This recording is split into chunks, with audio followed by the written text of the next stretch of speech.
Today I just want to talk about one of the greatest DLC that has ever dropped for the God of War series. I'm talking about the newest God of War DLC, God of War Ragnarok Valhalla. So I didn't record the game because I know I'm going to enjoy it for my own. I've already did a playthrough on the main game, so if you guys missed that, you guys might want to watch that. But yeah, I'm just gonna go totally unscripted with this video. So first off, for anyone that is wondering, the DLC is roughly around 4 to 6 hours to complete. That is depending on your skill.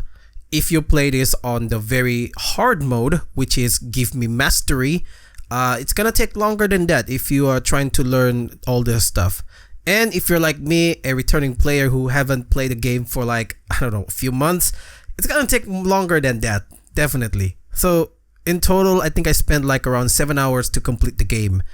And those 7 hours are a complete emotional train wreck. And I'm saying this in a good way, okay? So the game starts off with Kratos being invited to Valhalla. And we later learn that it is actually Tyr that was inviting him there for the purpose of, finding himself. To him, if you want to face the future, you have to face the past. That is what Tyr told Kratos. So that's why Kratos have to go through all of these challenges to fight off against Tyr as well, just so he could face his inner past. And this is relevant because the later part of the game, we actually go back to Greece. Now, I shit you not, I came to this game without knowing anything. I didn't expect anything, I didn't expect it to be going back to Greece. I just expect us going into this game, we're gonna go back and forth, because this game is roguelike, okay? So my impression of this game is we're gonna fight some enemies and then we die, we come back, there's gonna be stories here and there, but I didn't expect it to go back to Greece. So when I arrive at this one throne room in the game, and then immediately the voice of Helios spoke, I immediately get goosebumps. Oh my god, is this really happening? But that's not all, okay? That is not all. So at a certain point in the game, you actually managed to get past all of the trials. You came to Greece. That is where Mimir got replaced by Helios. And the most interesting part here is that you actually get to play the level that is in God of War 1. Holy shit, I'm having goosebumps all over just talking about this, dude. Because you get to see the level in high quality, in high definition, and not only that, you also get to fight the older enemies as well. It legit brought me to tears when I saw the old enemy from God of War Greek series. It just made me cry, oh my god, this is my childhood. And that is not all. As if that was not enough, Santa Monica was like, yo, it's good that we bring you back to Greece, but you know what? You're missing one thing. Boom! The Blade of Olympus. The Blade of Olympus literally appear as your usable weapon in your rage mode. And let's talk about the rage mode, okay? The rage mode, when you turn it on, I don't know if anybody hear this, but I hear Greek song playing in the background. It's oh my god, I am literally back in God of War, the old God of War again. And just seeing Kratos swinging that thing, fighting it off. Oh, this is what God of War. This is what I want about God of War. And it just legit, the whole time I was playing the game, I never even used the axe or the spear. But then afterward, as if that's not enough, okay, once I finished the game, near the end, I get to meet young Kratos. I mean, it just blew my mind. I'm complete already. I'm complete. Okay, just seeing young Kratos in that high definition, bro, I legit wanna cry. And I feel like Valhalla is a great place to end the Norse series here, because for one, the message here is that Kratos finally accepts who he is.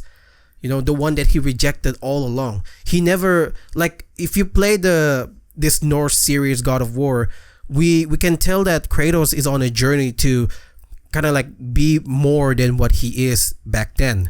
And playing this DLC, we get to see that Kratos finally accepts his old self and forgives him for what he did. And when he did that, I was legit almost crying. Like, this is a good tribute. This is a good ending.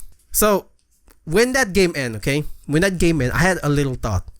What if all of this was just a test for Santa Monica? What if all of this is just a test for them to remake or remaster the God of War series? If you guys think about that. Because if they decide to do that, I'm all in, okay? I see how they did with the level. The only thing that I wish that they would do if they decide to remake the game is that I really don't want them to use the over-the-shoulder camera, because it's so awkward to do it. One of the charms of God of War back then was that you were able to look every single direction. Your FOV is so huge. But here, you are limited to what you're seeing in front of you or what the camera you see in the back. That's how third-person camera is, the over-the-shoulder camera. And I really don't want them to use that if they decide to remake the game. Like, at least give us a much more wider FOV if you decide to use that. But yeah, what else do I want to talk about? Oh, okay. There's just one level where you go to the sands, I believe. I forgot the name already, but it said it has sands in it. And I entered that level, that arena, and oh my god, it started playing the God of War tune. You know the tune, like, what is that song? It sounded something like it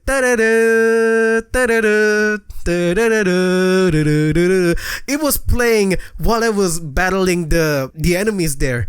I am legit like smiling that entire battle. It just get me so hyped up just playing that level. Like, here, I have a clip here. I think it's playing right now. Just listen to this, dudes.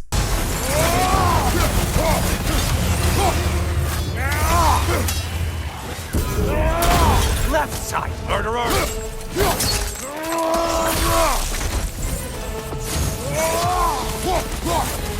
Oh my god, this game is just such a... It's a throwback, but it's also a test. That's what I felt like. While it's a throwback to the old God of War, we get to play the old level, we get to become young Kratos as well, we get to use the Blade of Olympus, we get to use every single thing that we had before. I also felt like this is a test for Santa Monica to gauge whether it's actually okay for them, or if they're capable of remaking the older game. That's what I felt. And to be honest though, I think they're capable. And I'm not surprised to see next year we're gonna get an announcement from them that they're remaking God of War 1 and 2. Except, I'm a little bit afraid of that, because God of War 1 and 2 holds a special place in my heart. One, the combat is everything. The combat and story is so good. But two, I don't want anything changed in that game, including the fucking sex scene. Yes, you heard me right, ladies and gentlemen. I don't want them to change the sex scene. That is the pinnacle of God of War. I remember playing that game and then have to like hide from my parents from it, because the game explicitly, even if they didn't show that, okay, cutscene shows the boobs and everything. Back then when parents saw you play that when you were a kid, bro, you are immediately grounded. And I had to play this while my mom and dad were out of town. So yeah, I don't want them to like change anything. I wanted to keep it as it is. But I think I've talked for too long already. I hope this video is not too long for you, and I'm trying to edit down as much as possible all the stuttering that I said in this video. But yeah, overall, God of War DLC, Ragnarok, Valhalla, all of them are good. It's 10 out of 10, best DLC. They respected the old player and also gave something for the new player to experience. And I'm not surprised, like I said, I'm not surprised if next year we're gonna get an announcement that they're going to remake God of War 1 and 2 for the new system. Anyway, that's it for me. Thank you guys so much for watching. Hope you guys enjoyed this video. And yeah, watch my playthrough of God of War if you're interested. But yeah, that's it for me. See you next time. Peace.